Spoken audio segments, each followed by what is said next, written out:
All right, welcome back to a quick digital novelist nugget. I guess that's what I'm calling these little reflections on journal entries and just my life as a writer. Um, I took a quick trip to Colorado Springs last month, and I visited my best friend Ryan. Uh, the trip wasn't typical because I had some lower energy due to some medical setbacks while I was there, but it still turned into a moment that got me thinking about creativity, gaming, and storytelling. So let's get into it. The first question that I wanted to address is how I mentioned feeling low energy on this trip. And as a novelist, how do you think low energy days shape your creativity differently from high energy ones? It's simple. If I'm low energy, I just don't tend to write. Um, or I just write less. I try and write every day, fiction every day. And I don't include, no, I don't include journaling or dictating or, audio stuff. No, actually writing is what counts. And it doesn't have to be a lot of writing. It can be, sometimes it's ideating. I spent a lot of time last month planning out my next novel, Sirius and Limnick Escape from Okinawa, Type B. It's a sci-fi horror novel.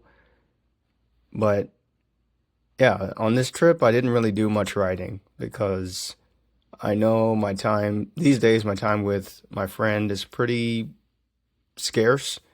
And I was only there for 4 days. And so we had to get to our main activity, which is gaming.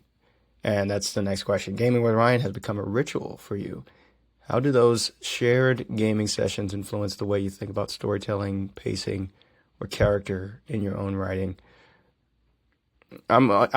It's hard for me to turn off my storytelling vision, so I'm constantly when I encounter games or um, I should say it's hard for me to turn off my builder vision because I've created in so many modes from code to music to a little bit of game design and of course writing. And so I'm always looking out for things. And so yeah, what I get what I've always gotten from these gaming sessions, which Ryan always has had like the next generation of console or game before I do. So in this case, he had a Nintendo Switch too, which I hadn't played, and so that gave me the opportunity to try some of these games I'd been watching streams and YouTube videos about, but I never got hands on to play, like Donkey Kong Bonanza.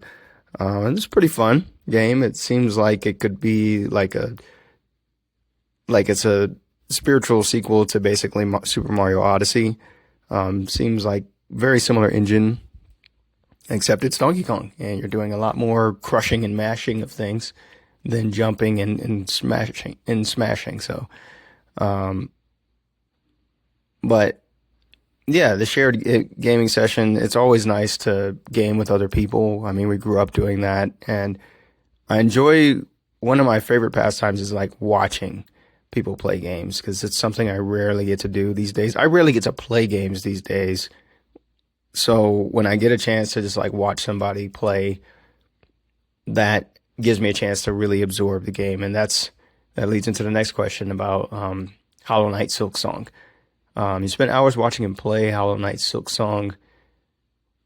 What do you learn as a storyteller from simply observing someone else's interaction with a world instead of being in control yourself? I mean, you get good at backseat driving and telling him all the ways he fucked up and why he should have gone left when he went right. But no, seriously, it does allow me to really take in the mechanics more because I'm not playing the game. I'm not trying to navigate and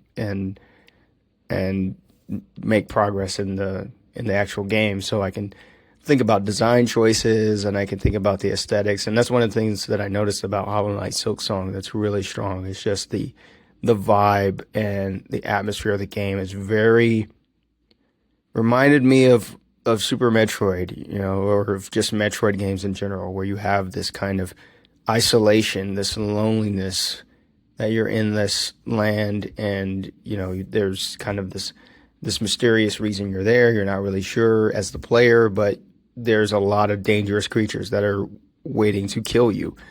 And that's a lot of fun to be able to, that's something that I could appreciate more since I wasn't playing, because I could just kind of sit back and look at it.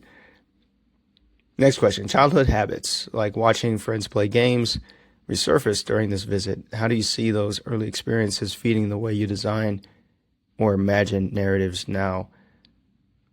I definitely, I've done some game stuff, but most of my experience is obviously in writing fiction. And I definitely think about how people are going to experience certain stories. And so I have a very video game like mindset when I design stories and characters and systems.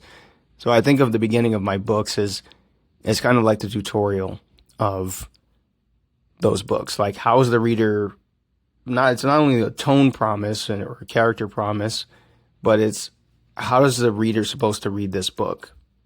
Is it supposed to be like quick and fast paced and whimsical and fun? Or is it just going to be, it's going to be dense. It's going to be thick and heavy and literary.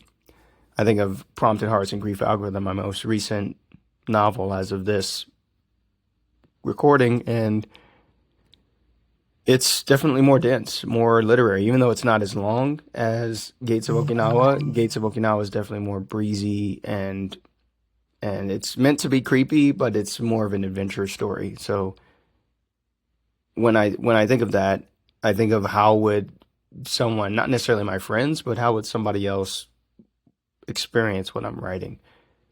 And the last question, if you had to connect this whole Colorado Springs trip to one lesson about creativity and being a novelist, what would it be?